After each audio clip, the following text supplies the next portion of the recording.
Donner ça comme explication, et voilà, c'est vrai que ce qu'il disait Fatia, on était un peu obligé de gérer ça, et on ne savait pas trop, parce qu'on avait peur de donner des explications dans la religion. Est-ce qu'il faut parler de religion? Ben ça aussi. Est-ce qu'il faut enseigner les faits religieux à l'école? Est-ce que nous, en tant qu'assistante familiale, on peut prendre les faits religieux comme étant une explication à des phénomènes? Est-ce que, voilà. Peut-être que là, M. Alain Grèche pourra nous dire quelque chose. Bien. D'abord, merci de m'avoir invité. Bon, je sais qu'on vit une période très difficile. D'abord, je précise, j'ai aucune responsabilité officielle. Je ne suis pas dans l'éducation nationale, donc ma parole ne concerne que moi et n'implique que moi. Je donne un premier exemple à propos de ce qui se passe. Ma nièce est prof dans un lycée, dans un collège assez difficile à Montreuil, et elle a eu évidemment des réactions très très dures, dont une de ses plus brillantes élèves qui lui a dit « Mais Charles, le rédacteur en chef, tant mieux, il est mort, il a attaqué l'islam, c'est bien fait pour lui. » Elle n'a pas été au commissariat, elle n'a pas été le dénoncer, elle a discuté avec lui et elle lui a dit « Tu sais, Charles, il avait une fille de ton âge, et maintenant cette fille, elle n'a plus de père. » Et le lendemain, la fille est revenue en lui disant « Écoute, tu avais raison, j'ai eu tort. » Bon, c'est, je dirais, ça montre l'importance du dialogue. Sur les minutes de silence, vous savez, bon, beaucoup d'entre vous n'ont pas connu, mais quand le président Mitterrand est mort, il y a eu une minute de silence. Et il y a eu plein d'incidents. Parce que quand on fait des minutes de silence dans les écoles, il y a plein d'incidents. Simplement là, on l'a surinterprété. C'est-à-dire tout de suite, c'est devenu une question islam, pas islam. Et je dis, il faut reconnaître qu'on est dans un climat tel que c'est normal que ces questions viennent. Et qu'il faut arriver à débattre. Et que la meilleure chose, c'est effectivement de débattre avec les gens, sans qu'il y ait forcément une injonction à être d'accord. Vous savez, il y a eu un sondage en France, 2 jours après l'attentat, où on demandait aux Français « Qu'est-ce que vous pensez de la publication des caricatures ?» 40% pensaient que ce n'était pas une bonne idée. Moi, j'ai été rédacteur en chef d'un journal, et je disais, quand on me posait « Est-ce que vous publieriez les caricatures du prophète ?» Et je disais « Non. J'ai le droit de les publier, mais jamais je ne les publierai. Parce que je pense que c'est offenser des gens dans ce qu'ils ont de plus profond, leur foi, et en plus c'est offenser les gens qui sont les plus faibles. C'est pas comme quand on s'attaque à une institution dominante. C'est tellement facile de s'attaquer aux musulmans qui n'ont pas les moyens de répondre. Donc là, c'est aussi quelque chose d'important. Mais je répète, l'important, c'est effectivement le dialogue et de pouvoir expliquer des choses dans leur complexité. Moi, j'ai toujours dit, je ne suis pas Charlie. C'est un journal que j'ai attaqué depuis des années dans mes écrits. Je ne vais pas brusquement découvrir, parce qu'il y a eu un crime horrible que je condamne évidemment sans aucune nuance, dire je suis Charlie.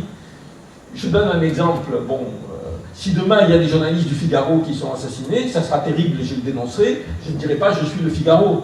Je veux dire, ça me semble tellement évident que je ne vois pas pourquoi on implique. Mais là où on a vraiment un problème, c'est effectivement parce que il y a une injonction qui est faite, et on le sait très bien, elle est faite aux musulmans.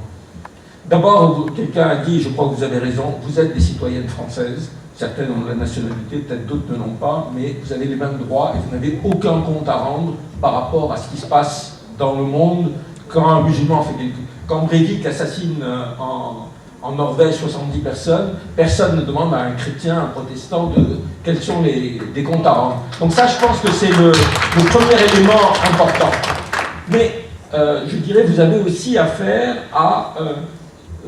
bon, ça, je ne sais pas quelles sont les règles par rapport à l'éducation nationale, mais vous pouvez avoir un rôle pédagogique par rapport à vos élèves, pour éviter, effectivement, que la contestation de certaines choses qui se passent dans la République et de certaines attaques contre l'islam se transforme en une espèce d'adhésion à la violence, à des attaques. Bon, parce que je crois que ce n'est pas ça et ce n'est pas juste.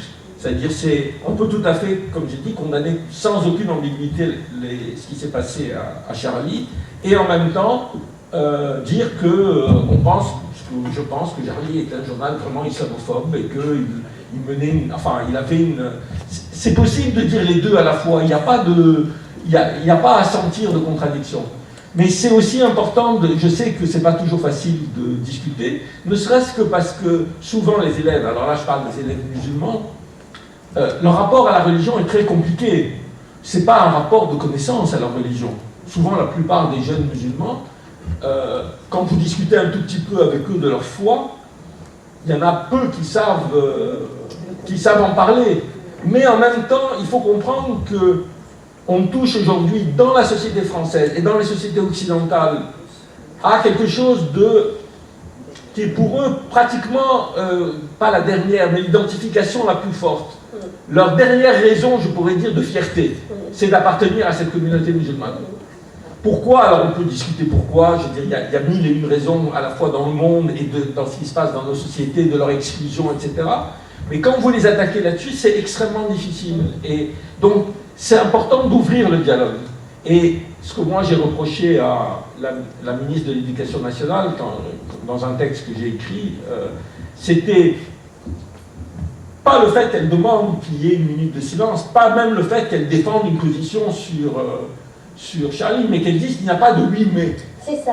Et ça, c'est incroyable. Je veux dire, voir un ministre de l'Éducation nationale qui dit qu'il n'y a pas de 8 mai dans une institution qui est chargée d'apprendre l'esprit critique aux gens, c'est quand même quelque chose d'assez incroyable.